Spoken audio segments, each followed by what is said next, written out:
Okay. Hi, ma'am. Good day. Can you tell me something about yourself? Hello, ma'am. Good morning. My name is Rosel. I'm 34 years old.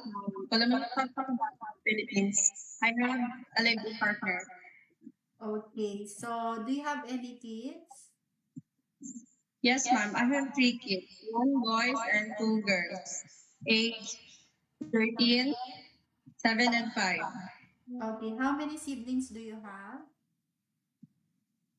I have 10 siblings, 5 brothers, 5 sisters. I am seventh in the family. Okay. Tell me about your educational background. I am junior high school ma'am. Okay. Do you have work experience abroad?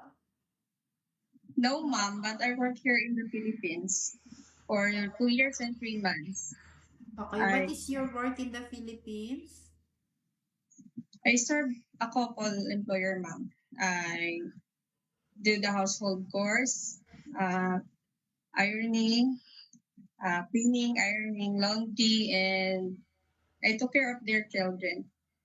So, definitely, you work as domestic helper. Yes, ma'am. Okay. So, how would you describe yourself? I would describe myself as a hardworking, open, and honest person.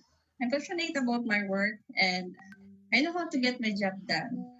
Okay. Did you undergo to any kind of surgery? I have one CS section, ma'am, 5 years ago. So your surgery is cesarean 5 years ago. Yes, ma'am. Okay. Are you scared of dogs and cats? No, ma'am. I love them. So why do you want to work And abroad?